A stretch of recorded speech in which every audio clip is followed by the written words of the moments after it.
이 세상의 마지막이 가까워질 때 과연 어떤 일이 일어날까요? 그때를 어떻게 준비하는 것이 지혜로운 것일까요?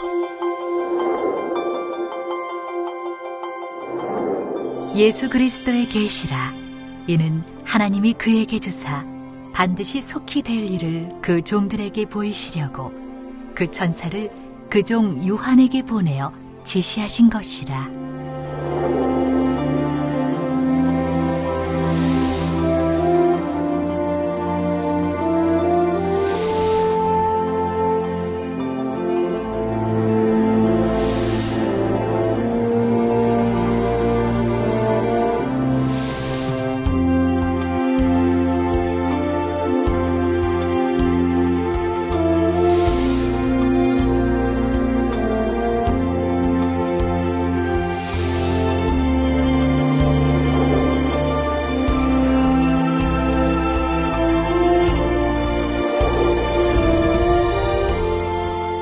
사랑하는 시청자 여러분, 세계적인 보음사 이재룡 목사의 설교를 통해 아버지 하나님의 마음과 뜻을 깨달아 소망과 기쁨 가운데 힘차게 달려가시길 바랍니다.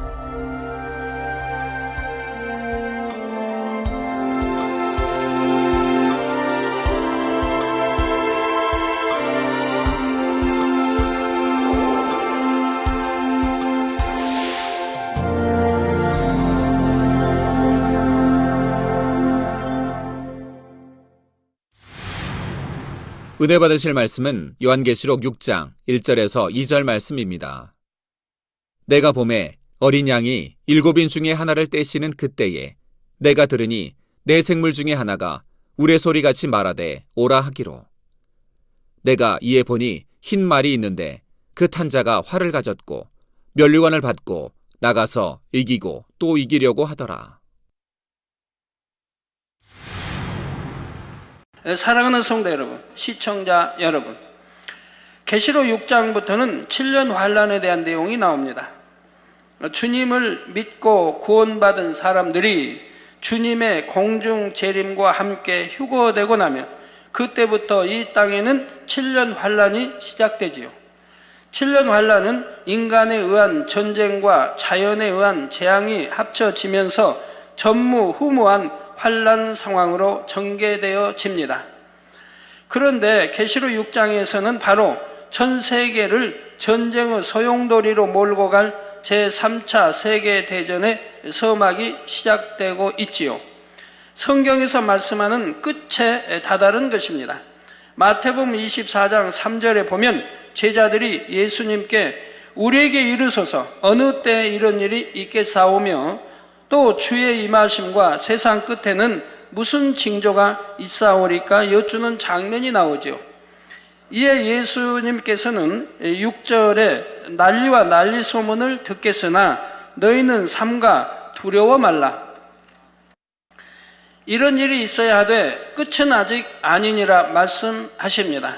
여기서 난리란 어느 한 나라나 지역에 국한되는 일이 아니라 전 세계에 영향을 주는 일이죠.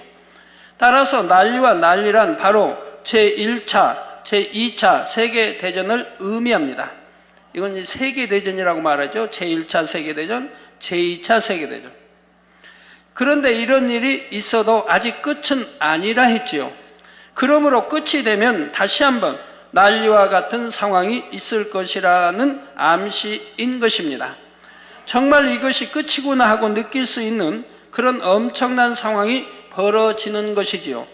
바로 그 끝에 일어나는 일이 제3차 세계대전이 되는 것이고요. 주님께서 7인을 떼기 시작하면서 7년 환란 중에 있는 이 땅은 점차 세계대전이 촉발될 수밖에 없는 긴장 상황으로 접어들게 됩니다.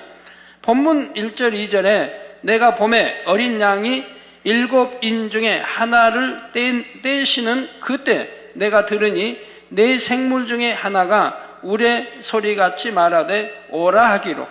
내가 이에 보니 흰 말이 있는데 그 탄 자가 활을 가졌고 면류관을 받고 나가서 이기고 또 이기려고 하더라 했습니다. 이처럼 어린 양이신 주님께서 인을 떼셔야 비로소 재앙의 징조가 나타나기 시작하는데, 이는 3차 세계대전을 비롯한 7년 환란 동안의 모든 사건들이 주님의 주관 아래서 이루어지게 됨을 의미하지요. 또한 주님께서 7인 중에 하나를 떼시자 하나님의 직속으로 되어 있는 네 생물 중에 하나가 우레 같은 소리로 말했다 했습니다. 하나님의 직속으로 명령을 수행하는 네 생물이 이처럼 직접 관여하고 있다는 것은 이 모든 것이 하나님의 허락하심에 따라 하나님의 뜻과 섭리대로 이루어진다는 말이지요. 그렇다 하여 하나님께서 7년 환란의 재앙들을 이 땅에 직접 내리신다는 의미가 아닙니다. 어차피 공의의 법칙에 따라 이 땅에 임할 수밖에 없는 엄청난 전쟁과 자연의 재앙들이지만, 그것조차도 결국은 모든 것을 다 아시고 그에 따라 모든 것을 계획해 놓으신 하나님의 섭리 안에서 흘러간다는 의미이지요. 네 생물의 소리를 우레 소리에 비유한 것은 그들이 그만큼 큰 힘과 권세를 가진 존재임을 말해주고 있는 것입니다.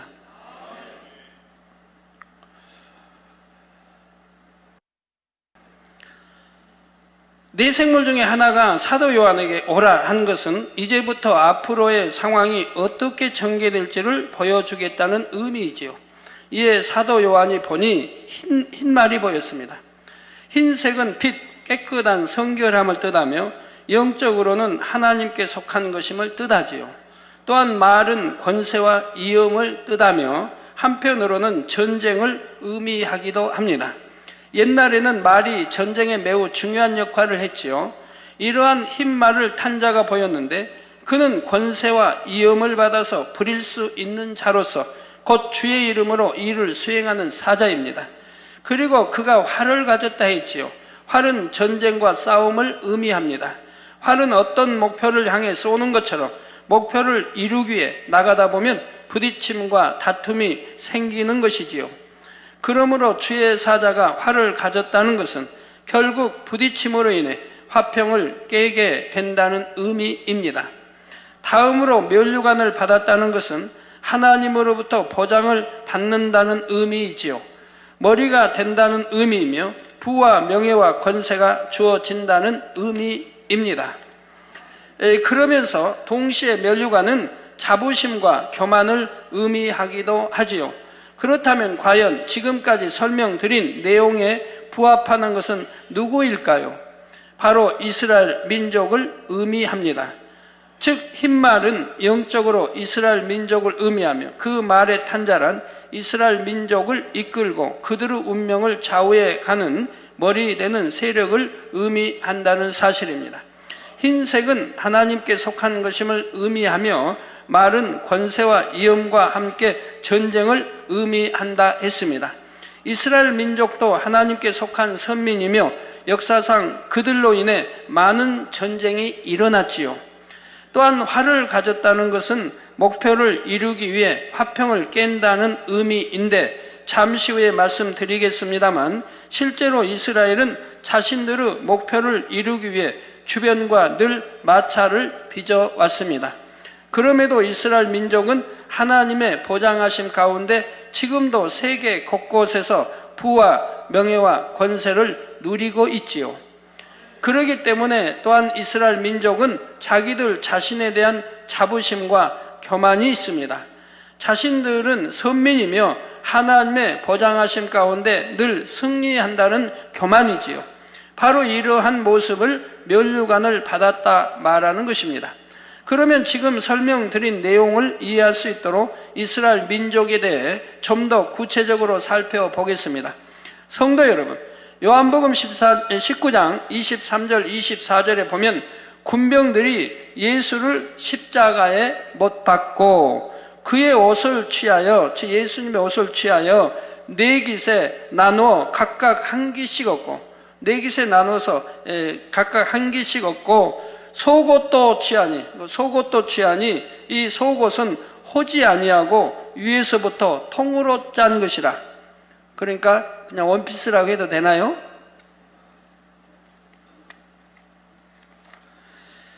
군병들이 서로 말하되 이것을 찢지 말고 누가 얻나 제비 뽑자니.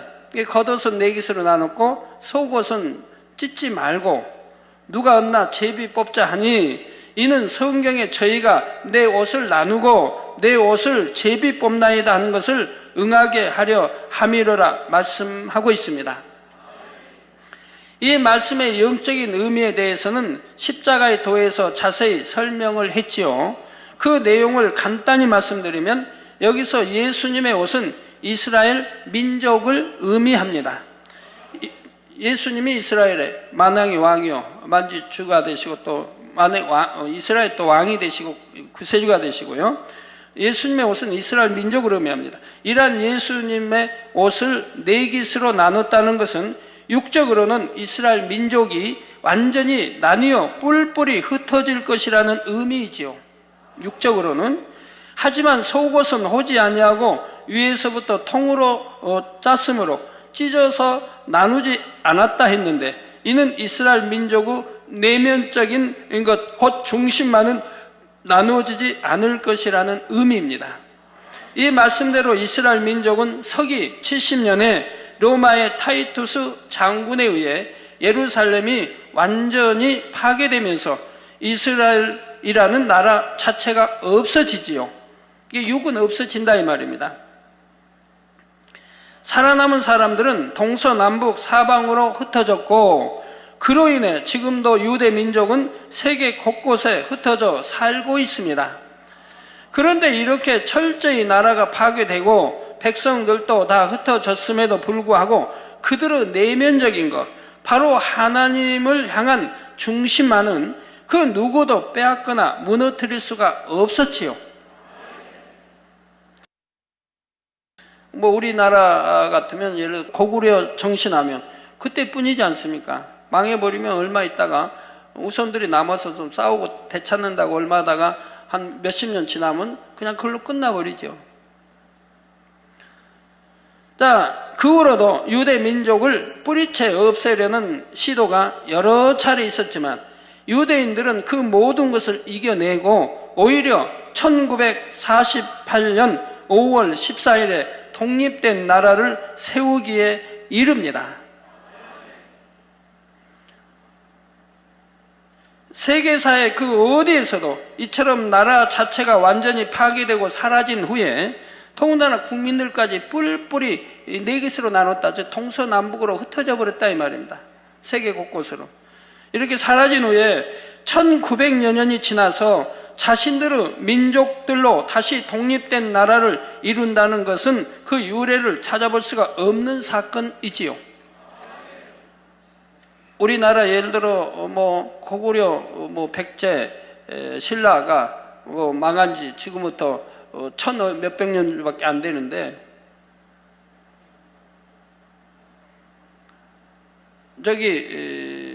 그러니까 고구려 후에 만주든 요동, 그다음 요동이든 이런 데가 우리나라 땅이라고 하면 어떻게 될까요? 중국이 지금부터 천 몇백 년 전에는 고구려 땅이었다고 인정할까요? 세계에서 인정할까요? 또 우리 땅이라고 우리가 요구합니까? 하지도 못하죠. 옛날에 천 몇백 년 우리 땅이었으니까 내놓으라고 할까요? 근데 여기는 지금 1900년이 넘었습니다. 백성들도 다 흩어지고요. 그런데도 1948년 5월 14일에 독립을 하게 된다 이 말입니다. 이런 놀라운 일이 성경에 기록되어진 대로, 구약의 성경에 에스겔도 기록하고 기록되어진 대로 실제 일어난 것입니다. 그런데 유대인들, 즉 이스라엘 민족은 이 일을 해냈다는 사실입니다. 오직 이 일이 가능했던 이유는 하나님을 향한 그들의 마음 중심이 그 오랜 세월 동안에도 변개치 않았기 때문이며, 하나님께서 자신들에게 주신 언약의 땅을 다시 찾겠다는 일념 하나로 이 엄청난 일을 이루어냈던 것입니다. 이로 인해 이스라엘 민족의 자부심은 더해졌지요. 즉 속옷은 호지 아니하고 짠 속옷은 나누지 아니했다 이 말입니다. 그와 같이 저들의 이스라엘의 속마음, 하나님을 믿는다고 하는 이 중심, 속마음은 어느 누구도 그걸 뺏을 수도 없고 없앨 수도 없었다 이 말입니다. 그래서 그들은 때가 이름에 구약의 예언해 놓은 대로 독립해서 나라를 다시 세우게 됐던 것이라 이 말입니다.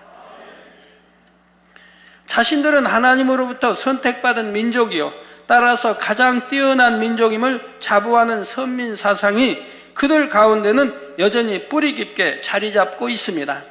그러나 이러한 선민 사상이 교만과 아집으로 발전하여 주변 나라들과의 평화적인 공존은 점점 멀어지게 되고 말았지요. 이 때문에 지금도 이스라엘을 중심으로 한 중동 일대에는 늘 긴장이 감돌고 있으며 이스라엘은 독립 이후 지금까지도 계속되는 전쟁 상황 속에 살아가고 있습니다. 늘 크고 작은 전쟁들을 치르고 있지요. 그런데 바로 본문 2절 중에 나가서 이기고 또 이기려고 하더라 말씀한 대로 이스라엘은 이러한 전쟁마다 승리하고 있다는 사실입니다. 성도 여러분, 앞서 말씀드린 대로 이스라엘은 나라와 국토를 잃은 지 1900여 년 만에 다시 자신들의 옛날 영토로 돌아와 새로운 독립국가를 세웁니다. 그러니 이미 그 땅에서 지난 1900여 년을 살아오던 사람들이 어찌 이를 반겨 맞겠습니까? 하루아침에 자신들이 살던 땅을 이스라엘의 영토로 넘겨줘야 한다는 것이 상식적으로도 이해될 수 있는 일은 아니지요. 또한 이스라엘의 옛날 영토 주변에 있는 많은 아랍 국가들도 이스라엘의 이러한 행동을 결코 반겨 맞을 리가 없었습니다. 그래서 1948년 5월 14일에 이스라엘이 국가 독립을 선포하자 바로 다음 날인 5월 15일 아침 아랍 연합 군대가 이스라엘을 공격해 옵니다. 일명 팔레스타인 전쟁이라고도 하고 독립전쟁이라고도 하는 제1차 중동전쟁이 발발한 것이지요. 당시 이스라엘 군대는 비록 규모도 작고 무기도 빈약한 상태였지만 단합된 힘으로 이 전쟁을 압승으로 이끕니다. 1956년 10월에는 수에즈 전쟁이라 불리는 제2차 중동전쟁이 일어났는데 이때도 이스라엘이 승리하지요. 1967년 6월 5일에 일어난 제3차 중동전쟁은 그 유명한 6.1 전쟁으로 알려져 있습니다.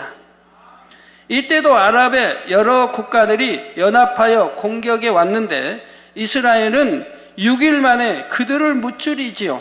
주변 여러 나라를 6일 만에 제압해버린다 이 말입니다.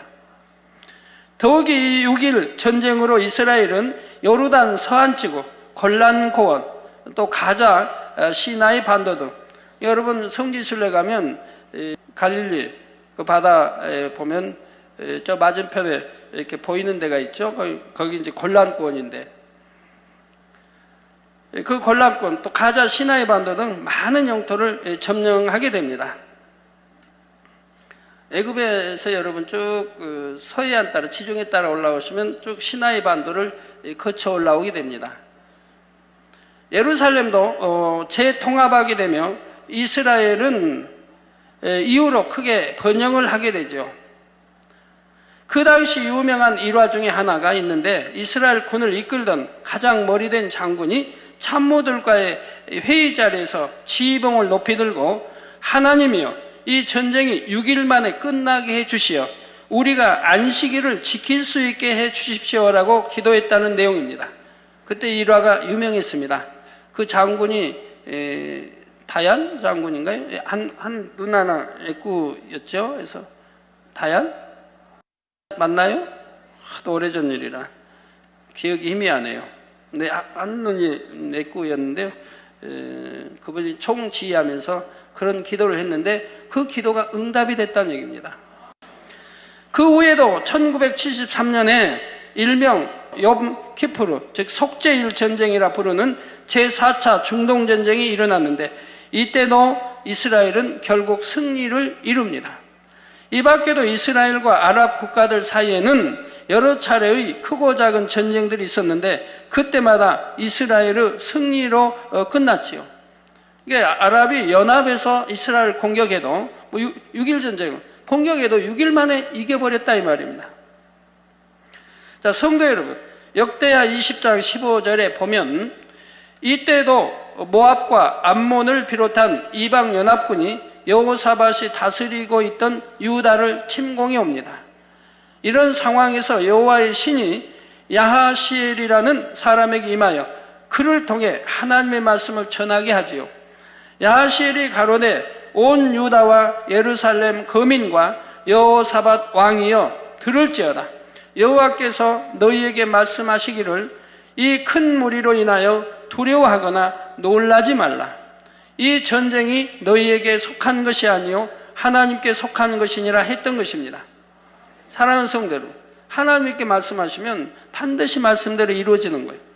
저는 여러분에게 미리 선포하고 지나면 꼭 그대로 이루어졌지 않습니까? 이루어지고가 아니라 이루어지기는 선포하고. 여름 수련회 8월 첫째 주 하는 수련회도 제가 여러분들 분명히 선포했습니다. 수련하기 몇 주 전부터 일기도 시원하게 하나님 해주시고 잠자리 때 많이 보내서 여러분 모기 한 마리도 없게 해주시고 나방 벌레 한 마리도 없게 해주시고 파리 그런 거 하나도 없게 해주시고 잠자리가 다 잡아먹으니까. 근데 여러분 수련회 때 겪으셨지요? 각 곳에 여러분 전국에 나누어서 곳곳에 수련했지만 모기 한 마리 구경 못했고 모기 한 마리 물리지 않았고 잠자리가 여러분과 함께 손가락 끝이고 어디고 뭐 코이고 이마이고 앉아서 있고. 그래서 제가 이렇게 잠자리 나타나 금년에도 잠자리 나타나서 여름에 모기 물리지 않게 나 이렇게 선포했고 그대로 됐지 않습니까? 7월 첫째 주에 잠자리가 우리 만민 성도들 가정 일터 또 지교회 해외까지 전부 뭐 수백 수천 수만만 나타나서 이렇게 모기 한 마리 없게 해주시고 그리고 또 제가 처음 품은 날이 사라지게 이제 사라져야 생태계 파괴하면 안 되죠. 자기 원래대로 가서 또 알을 낳아야 되니까 사라지게 첫째 품은 날이 8월 31일이라고 했습니다. 그랬더니 8월 31일 날 그 많던 잠자리 때가 일시에 사라진 거 여러분 보시지 않았습니까? 네, 그래서 바로 9월 1일부터 이제 모기가 나타나기 시작했는데 그래서 여러분 지금은 모기 물리죠? 그리고 제가 2차 품은 것이 저 휴가 끝나고라고 했습니다. 그래서 하나님이 일부는 남겨두셨다. 네? 그래서 또 3차 품은 것이 추석 끝날 때가 아니 그것은 여러분 다 나타난 게 아니고 필요한 곳에만 나타난다고 하셨습니다. 필요한 곳에만. 그래서 7, 8월 31일까지는 모기 없이 여러분 보냈지 않습니까? 그래서 여러 모기약도 안 들어갔고 방충망도 필요 없었고 이렇게 보냈는데 8월 30일 날 일체 다 사라진다고 제가 했는데 다 일체 사라져 버렸죠. 그리고 바로 9월 1일부터 여러분 모기가 나타나는 거 보시지 않았습니까? 저는 미리 선포하고 항상 그대로 되어진 걸 여러분들이 본봐요, 만진봐요, 체험한 바라 이 말입니다. 예, 바로 이와 같이 여기도 여호와 하나님 말씀하시니 이 전쟁에 너희에게 속한 것이 아니요 하나님께 속한 것이니라 했습니다. 이 말씀대로 전쟁은 하나님께 속한 것입니다. 전쟁뿐만이 아니라 인생의 생사화복과 세계사의 모든 것이 하나님의 주관하에 들어있지요.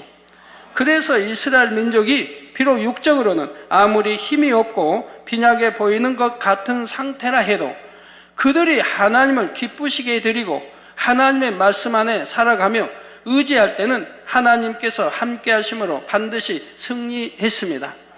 반면에 육적으로는 많은 것을 가졌다 해도 그들이 하나님을 떠났고 하나님의 말씀 안에 살지 못했을 때는 주변 이방 국가들로부터 침략을 받으며 전쟁의 패배로 인한 고통을 당해야 했지요. 그런데 지금 이스라엘 민족의 독립은 이미 하나님께서 구약에 예언해 놓으시고 섭리해 놓으신 대로 이루어지는 일입니다. 그 중에 한 가지만 찾아보면 에스겔 38장 8절에서 9절에 여러 날 후 곧 말년에 이게 말세가 아니에요. 말년에 저 주님이 오심이 이제 가까울 때 여러 날 후 곧 말년에 하나님 말씀이 여러 날 후 하면 7년도 될 수 있고 70년도 될 수 있고 수백 년도 될 수 있는 거예요. 전에 처음에 계시 받을 때 제일로 참 처음에는 많이 그렇게 난감했던 게 그런 겁니다. 하나님 며칠 후에 저는 이제 며칠만 생각하면 며칠 후에는 이루어질 걸로.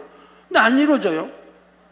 나중에 이제 성경 읽고 기도하다 보니까 또 올려주시는 거예요. 며칠 후가 얼마가 될지.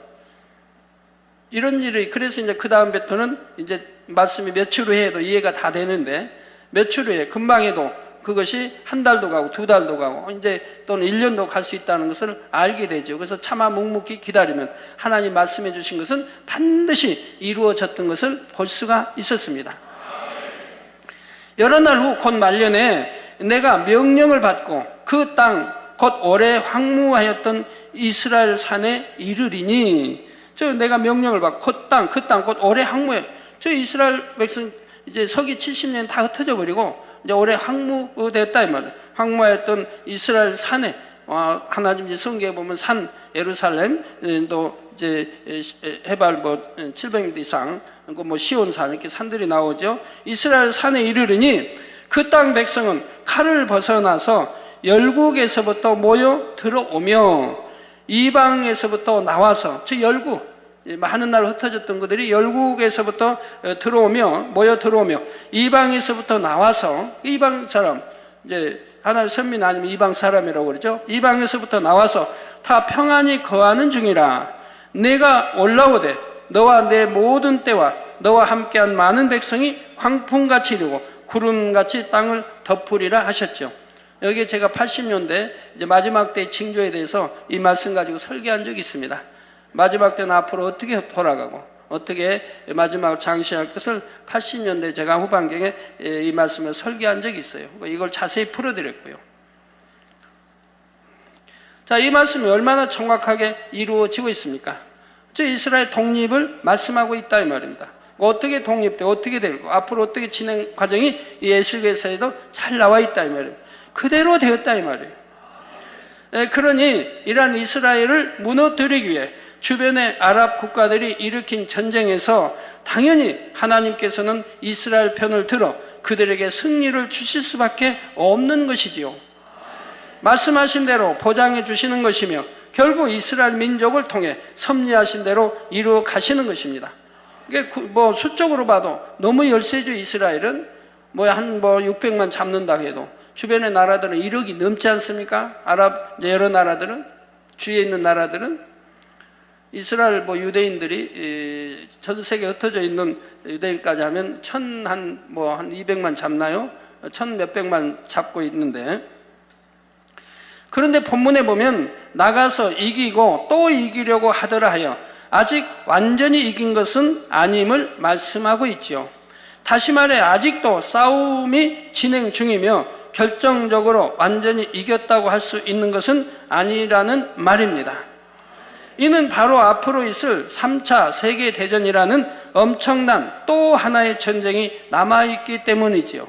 사실 제1차, 2차 세계대전이 일어난 때에도 이스라엘 민족이 깊이 관여되어 있는데 앞으로 있을 3차 세계대전에도 이스라엘이 밀접하게 연관이 됩니다.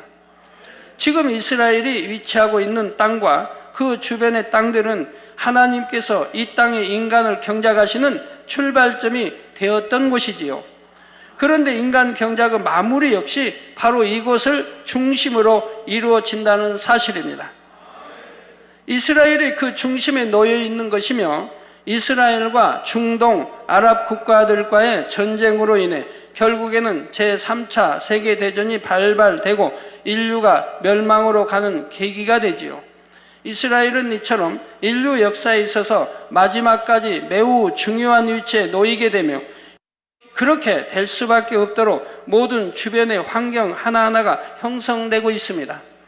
그런데 이스라엘을 중심으로 하는 이러한 상황 가운데 하나님께서는 한 번 하신 말씀을 얼마나 신실히 지키시는지를 이집트라는 나라를 통해 다시 한번 알 수가 있지요.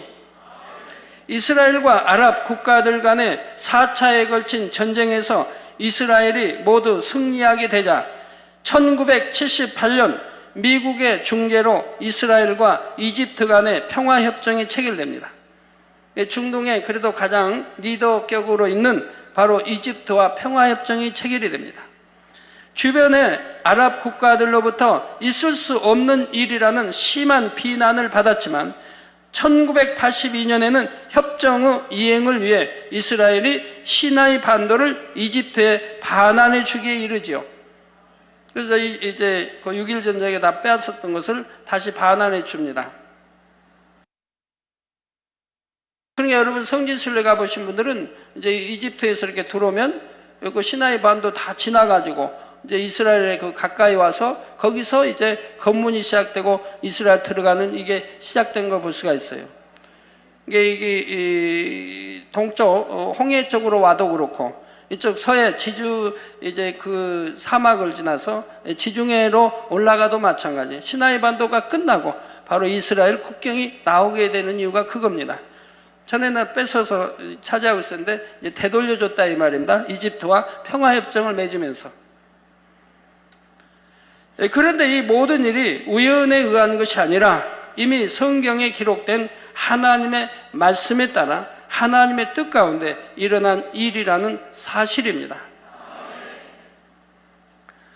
창세기 47장 7절에서 12절의 내용을 보면 애굽의 총리가 된 요셉 덕분에 야곱과 그의 가족들은 극심한 기근을 피해 애굽 즉 지금의 이집트 땅으로 이주해 올 수가 있었지요.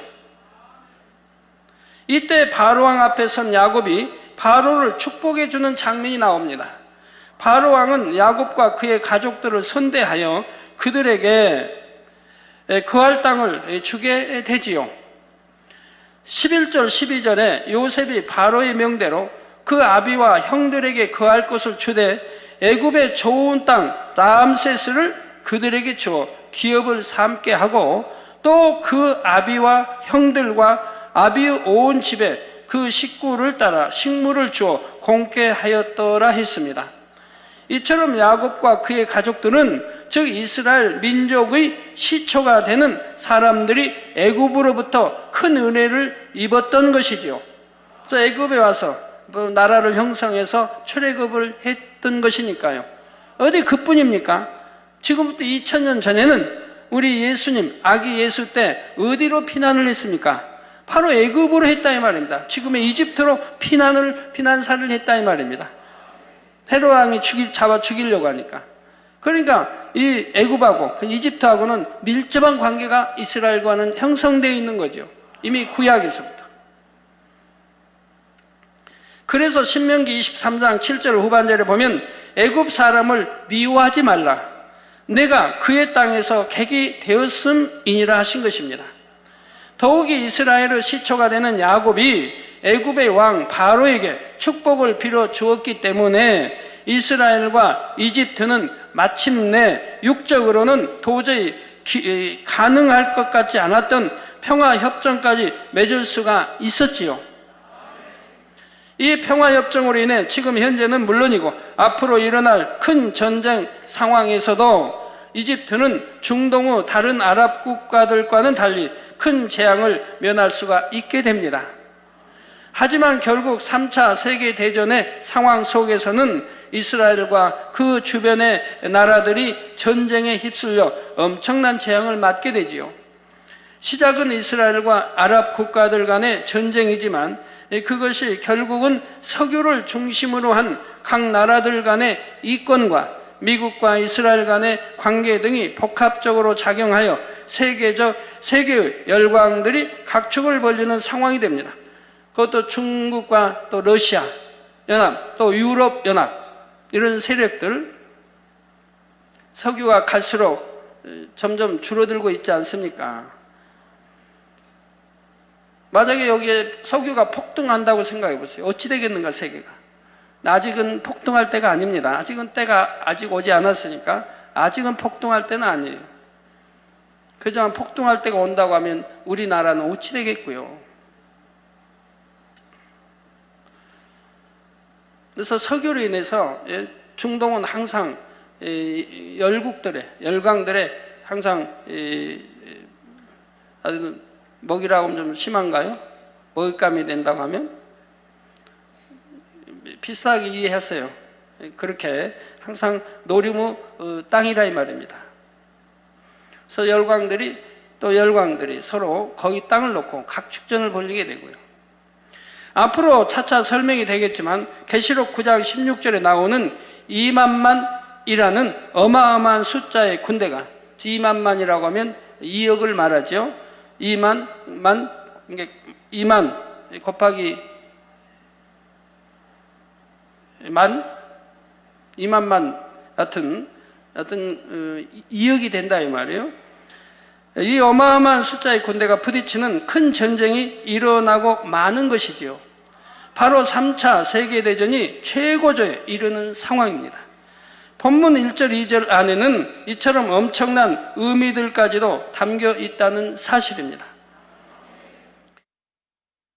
이제 다음 시간에는 이어지는 말씀에 나오는 붉은 말, 검은 말의 의미와 전 세계가 전쟁으로 휘말려 들어갈 수밖에 없는 그 당시의 상황들에 대해 계속해서 설명하겠습니다. 사랑하는 성도 여러분, 앞으로 있게 될 이스라엘과 중동 국가들 간의 큰 전쟁, 그리고 그로 인한 세계 대전 등은 이미 구원받은 하나님의 자녀들은 이 땅에 남아있지 않은 상태에서 일어날 일들입니다. 이게 여러분과는 상관이 없다 이 말이에요. 우리 틀림 받은 후에 일어날 일이니까. 우리 이제 주님이 공중 재림하시고 우리는 틀림 받을 이후의 일이니까 여러분은 뭐 놀랄 일은 아니에요. 그러나 이 땅에 휴거되지 못하고 이 땅에 떨어질 사람들은 놀라고 또 놀래야죠. 그 참상이 너무 혹독하기 때문에요. 그런 일이 어떻게 일어날 수 있는가? 666 표를 받지 않으면 받아야 하고, 그런 일이 어떻게 일어날 수 있겠는가? 일어날 수 있습니다. 하나님이 제게 자세히 알려주신 바에 의하면 능히 그때는 다 일어나게 되어 있다 이 말입니다. 하지만 오늘 본문에서 살펴보았듯이 마지막 때에 일어날 그러한 일들이 그때 가서 순간에 일어나는 것은 아니지요. 이미 수천 년 전부터 있었던 일들이 쌓이고 쌓여서 공의에 맞게 일어나는 일들입니다. 하나님의 뜻과 섭리에 따라 모든 일들이 정확하게 진행되었고 그 결과들 역시 하나님의 말씀대로 한치의 오차도 없이 이루어지지요. 본 제단을 향하신 하나님의 뜻과 섭리 또한 마찬가지입니다. 마지막 때 하나님의 크신 뜻을 이루시고자 이미 오래전에 본 제단을 택하시고 하나하나 간섭하시며 오늘에 이르게 하셨지요.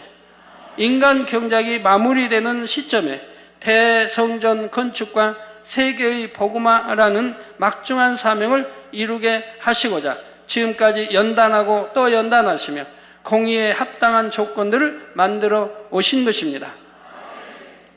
그렇기 때문에 이러한 것을 이루기에 지금 하나하나 역사해 가고 계시다 이 말입니다. 예를 들어 세계를 이루라, 이거 이루기 위해서 얼마나 하나님이 다방면으로 세계를 이룰 수 있는 길을 열고 계십니까? 이 앞전주에 이제 많은 목회자들이 다녀갔는데 그 목회자들 산하에는 양떼가 10만 명이 넘습니다. 그분들이 대부분이다 만민 지교회가 되기로 했고, 지교회가 아니더라도 또 만민의 여기서 나오는 말씀으로 꼴을 먹이겠다고 보내달라고 했습니다. 우리 한 주에 그렇게 많은 성도들을 얻었죠. 세계가 수많은 교회들이 저희 지교회로, 또 총회장님들 또 저희 지교회로, 또 만민의 양떼로 만민교회 또 이렇게 선교사로 파송받기를 원하고 있지 않습니까? 이번에 40일 이상을 이제 이재호 목사 이렇게 중남미를 돌았는데, 옛날에 중남미 가면 소개를 해야 되는데, 제가 누구고 소개를 해야 되는데 이번에는 소개를 하지 않아도 다 알더래요. 이재호 목사는 다 알아봐요. 다 알아듣고 자기들이 준비하겠다고. 우리 정구영 우리 또 박사님 40여일 넘게 이게 세미나 주의 종들 가시는데 여러 나라를 돌게 되죠. 그런데 거기 주의 종들이 다 알아보고 그냥 자기들이 하겠다고, 자기들 돈으로 다 세미나 준비하겠다고 이렇게 다 말씀들을 한다고 그러죠. 그래서 또 한 달 전과 한 달 후는 이렇게 차이가 달라지는 것을 볼 수가 있습니다. 그래서 그러한 거, GCN, 이런 또 책자, 수많은 책자가 수많은 나라의 언어로 번역되어서 일제 전 세계 출판사를 통해서 지금 나갈 준비하고 있고 서로 출판사들이 출판하겠다고 또 하고 있지요. 그렇게 저렇게 이렇게 해서 참 기도해 왔던 것이 세계에 이루는 것이 이루어져 가고 있지 않습니까? 저절로 됩니까? 그 많은 기사, 그 많은 표적, 그 많은 권능들로 이렇게 이루어지는 거죠. 만약 기사와 표적과 권능이 없었다고 한다면 어떻게 그러한 것들이 이루어지겠습니까?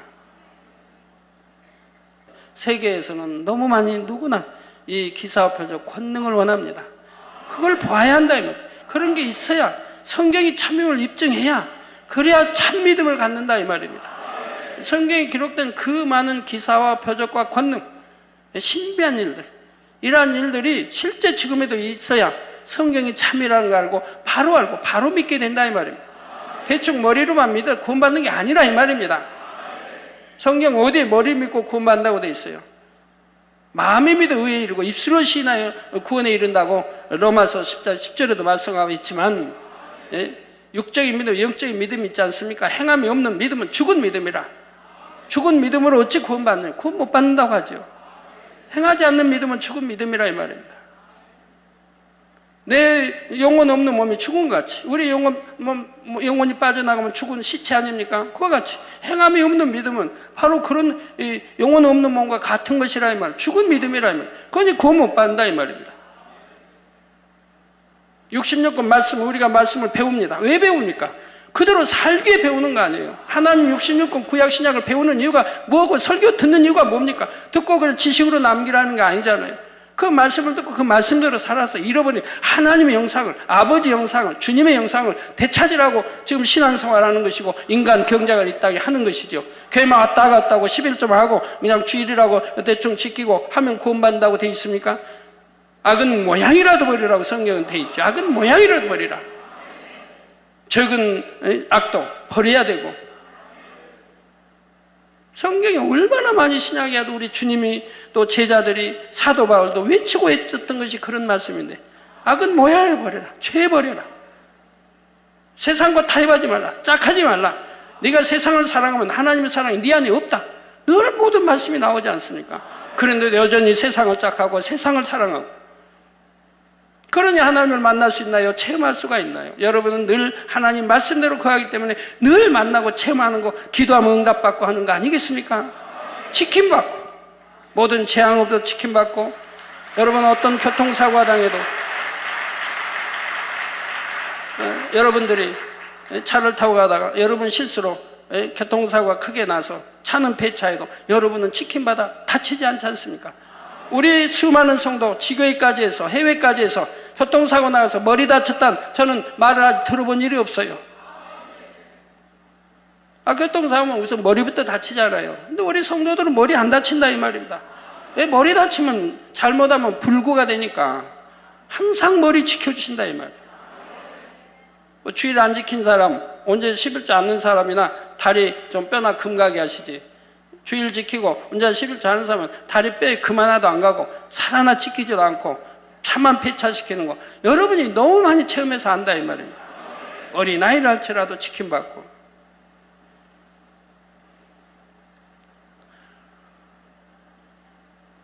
네, 지금까지 연단하고 또 연단하시며 공의에 합당한 조건들을 만들어 오신 것입니다. 그러므로 여러분은 요한계시록 강의를 들으시면서 앞으로 되어질 세계사의 흐름을 아는 것도 중요하지만, 동시에 이를 통해 하나님의 뜻과 섭리가 얼마나 정확하게 성취되어 간다는 사실을 꼭 마음에 믿고 능력을 삼으시기 바랍니다. 금년에 너무 많은 기사를 보여드렸나요? 기사 표정을 너무 많이 여러분 이렇게 들으시고 하셔서 배가 좀 부르시죠. 그래도 또 뭐 음식도 먹으면 배불러도 또 먹고 싶고 하는 것 같이, 또 드시고 싶은 것 같이, 기사 표적 그렇게 봐도 또 보고 싶고 또 보고 싶죠. 그니 이제 그 다음에 또 뭐 보여드릴까요? 앞으로는 갈수록 더 큰 거 보여드립니다. 더 큰 걸로. 늘 보여드릴게요. 하나님 역사하시면. 네, 그래서 더 큰 걸로 이렇게 보여드리는데 하나님이 그런 말씀하세요. 어느 거는 너무 커가지고 눈에 보면서도 안 믿는다고. 너무 베푸는 권능도 기사 표적이 너무 커가지고 보면서도 안 믿는다 이 말이에요. 너무 커서. 그런 기사도 표적도 권능도 앞으로 베풀어 나갈 것입니다. 또한 번제단과 저와 여러분을 향하신 아버지 하나님의 뜻과 섭리 역시 반드시 이루어진다는 사실을 영적인 믿음 가운데 믿으시기 바라고요. 그래서 사도행전 13장 22절에 하나님께서 다윗을 향해 내가 이새의 아들 다윗을 만나니 내 마음에 합한 사람이라 내 뜻을 다 이루게 하리라 말씀하신 대로 아버지 하나님의 마음에 합한 여러분들을 통해 하나님의 뜻이 다 이루어지게 되기를 주님의 이름으로 축원합니다. 네, 말씀 상고하시면서 통성으로 다 같이 기도하시겠습니다. 할렐루야. 주님 은혜와 사랑에 감사를 드립니다. 아버지 오늘도 들은 말씀이 믿음이 되고 생명이 되게 축복해 주옵소서. 아버지 계시록 강해를 듣고 있습니다. 참으로 우리 마지막 때 사는 저희들 더욱 깨어서 기도하고 더욱 신부단장 잘하게 도와주시고 헤아릴 수간 모든 것이 헛되고 헛되다 했습니다. 결코 헛되지 아니한 영원한 것 또 천국 또 세유삼 향하여 열심히 달려가는 저희가 되게 도와주시기를 원합니다. 아버지여 감사합니다. 우리 주 예수 그리스도의 이름으로 기도합니다. 아멘.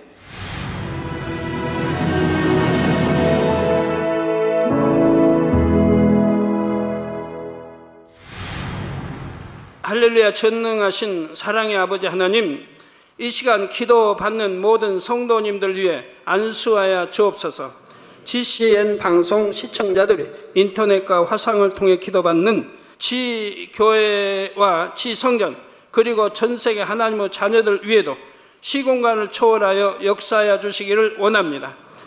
믿어지는 믿음을 주시고 부정적인 생각과 의심의 세력을 물리쳐 주옵시며 모든 시험 환난도 물리쳐 주옵소서. 머리부터 발끝까지 오장육부 뼈 마디마디 온몸의 신경 조직 세포 등 아픈 곳마다 성령의 불로 태우시고 근본의 빛으로 역사하여 주옵소서. 예수 그리스도의 이름으로 명하노니 원수마귀 사단 모든 질병 균 연약함아 물러가라. 빛이여 임하라. 모든 불치 난치병도 성령의 불로 태워 깨끗하게 역사하여 주옵소서. 말라리아를 비롯한 모든 풍토병도 물리쳐 주옵소서. 깨끗함을 입을지어다. 감기, 기침, 열, 몸살, 독감 등 각종 유행성 질병도 다 물러가라. 어떠한 유행성 질병 균도 틈타지 않게 지켜 주옵소서. 위암, 폐암, 간암, 유방암, 자궁암, 대장암, 피부암 등 각종 암과 에이즈, 백혈병, 뇌졸중, 고혈압, 저혈압, 심장병, 폐병, 위장병, 당뇨, 부인병, 피부병, 갑상선, 질환과 모든 염증도 깨끗게 하여 주옵소서. 소아마비, 중풍, 관절염, 디스크도 온전케 하여 주옵소서. 요통, 두통, 신경통을 비롯한 모든 통증은 사라질지어다. 간질, 자폐증, 우울증, 조울증, 노이로제 등 모든 정신질환도 물러가라. 모든 마비된 것도 풀어지고 일어나 걷고 뛸지어다. 눈도 잘 보이게 하옵시고 귀도 잘 들리게 하여 주옵소서. 소경은 눈을 뜨고 기머거리는 들으며 벙어리는 말할지어다. 각종 사고 후유증도 깨끗게 하시고 부러진 뼈도 붙여 주옵소서. 화상 입은 것도 온전케 하옵소서. 화기야 물러가라. 열도 물러가라. 아버지 흉터도 나지 않게 역사해 주시기를 원합니다. 마약을 비롯하여 각종 약물과 독극물 중독도 깨끗함을 입을지어다. 죽은 신경과 세포가 살아나며 죽은 자도 살아나게 하여 주옵소서. 잉태의 축복도 주시기를 원합니다. 잉태 축복을 받으라. 예수 그리스도의 이름으로 명하노니 원수마귀 사단아 하늘 공중 곳에 잡은 악의 영들아 물러가라. 그의 사자들도 물러갈지니라. 이 땅의 악한 영, 더러운 영, 거짓되고 간사한 영, 이간질하고 미혹하는 모든 어둠들은 물러가라. 모든 흉악의 결박을 풀고 어둠아 물러가라. 빛이여 임하라. 아버지 하나님, 부르짖어 기도할 수 있는 능력을 주시고 죄를 버리고 성결될 수 있는 능력을 주옵소서. 영혼이 잘됨같이 범사에 잘되게 하시고 가정의 복음화도 이루어 주시길 원합니다. 한 주간도 모든 사고와 재앙으로부터 지켜주시고 불통이 없는 형통한 삶을 살 수 있도록 축복해 주옵소서. 성령의 불담으로 천군 천사와 주님의 불꽃 같은 눈동자로 모든 하나님의 자녀들과 가정, 일터, 사업들을 지켜주시기를 원합니다. 학생들에게 지와 명철을 더하시고 공부도 할 수 있는 뜨거운 마음과 열정도 더하여 주옵소서. 마음과 생각을 세상에 빼앗기지 않도록 지키시고 하나님을 뜨겁게 사랑하는 학생들로 축복하여 주옵소서. 하나님의 자녀들이 먹으나 마시나 입으나 무엇을 하든지 하나님 앞에 영광 돌리는 삶이 되게 축복하여 주시기를 원합니다. 나는 하나님을 만났노라, 체험했노라, 응답 받았노라, 축복 받았노라, 간증하는 입술이 되게 역사하여 주옵소서. 아버지 하나님 감사합니다. 홀로 영광 받으옵소서. 우리 주 예수 그리스도의 이름으로 기도하옵나이다. 아멘.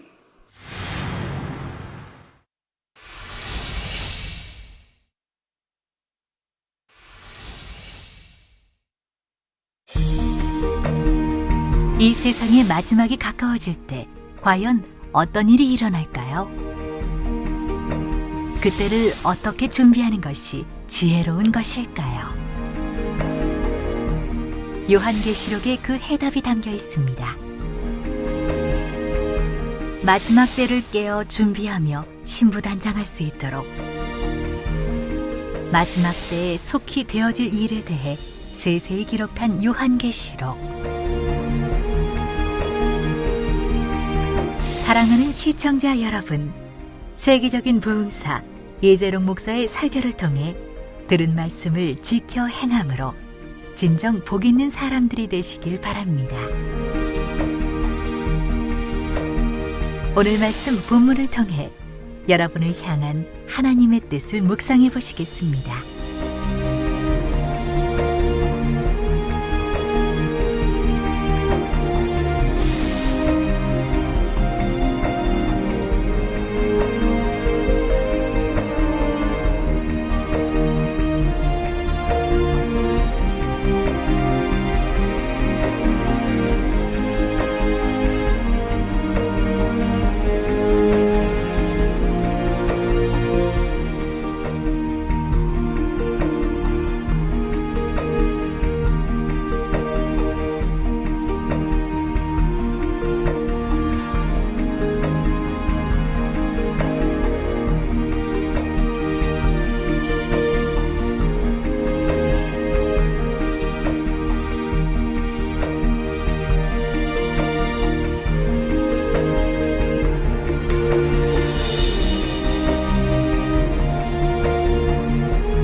주님을 믿고 구원받은 사람들이 주님의 공중 재림과 함께 휴거되고 나면 그때부터 이 땅에는 7년 환란이 시작되지요.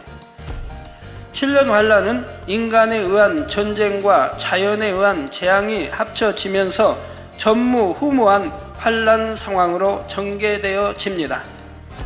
난리란 어느 한 나라나 지역에 국한되는 일이 아니라 전 세계에 영향을 주는 일이지요. 따라서 난리와 난리란 바로 제1차, 제2차 세계대전을 의미합니다. 어린 양이신 주님께서 인을 떼셔야 비로소 재앙의 징조가 나타나기 시작하는데, 이는 3차 세계대전을 비롯한 7년 환란 동안의 모든 사건들이 주님의 주관 아래서 이루어지게 됨을 의미하지요. 하나님의 직속으로 명령을 수행하는 내 생물이 이처럼 직접 관여하고 있다는 것은 이 모든 것이 하나님의 허락하심에 따라 하나님의 뜻과 섭리대로 이루어진다는 말이지요. 사도 요한이 보니 흰 말이 보였습니다. 말은 권세와 위엄을 뜻하며 한편으로는 전쟁을 의미하기도 합니다. 활은 전쟁과 싸움을 의미합니다. 그러므로 주의 사자가 활을 가졌다는 것은 결국 부딪힘으로 인해 화평을 깨게 된다는 의미입니다. 다음으로 면류관을 받았다는 것은 하나님으로부터 보장을 받는다는 의미이지요. 흰말은 영적으로 이스라엘 민족을 의미하며 그 말의 탄자란 이스라엘 민족을 이끌고 그들의 운명을 좌우해 가는 머리 되는 세력을 의미한다는 사실입니다. 제1차, 2차 세계대전이 일어난 때에도 이스라엘 민족이 깊이 관여되어 있는데, 앞으로 있을 3차 세계대전에도 이스라엘이 밀접하게 연관이 됩니다.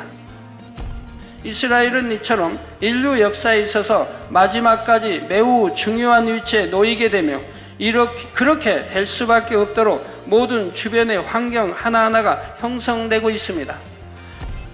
그런데 이 모든 일이 우연에 의한 것이 아니라 이미 성경에 기록된 하나님의 말씀에 따라 하나님의 뜻 가운데 일어난 일이라는 사실입니다. 마지막 때에 일어날 그러한 일들이 그때 가서 순간에 일어나는 것은 아니지요. 이미 수천 년 전부터 있었던 일들이 쌓이고 쌓여서 공의에 맞게 일어나는 일들입니다. 여러분은 요한계시록 강의를 들으시면서 앞으로 되어질 세계사의 흐름을 아는 것도 중요하지만, 동시에 이를 통해 하나님의 뜻과 섭리가 얼마나 정확하게 성취되어 간다는 사실을 꼭 마음에 믿고 능력을 삼으시기 바랍니다.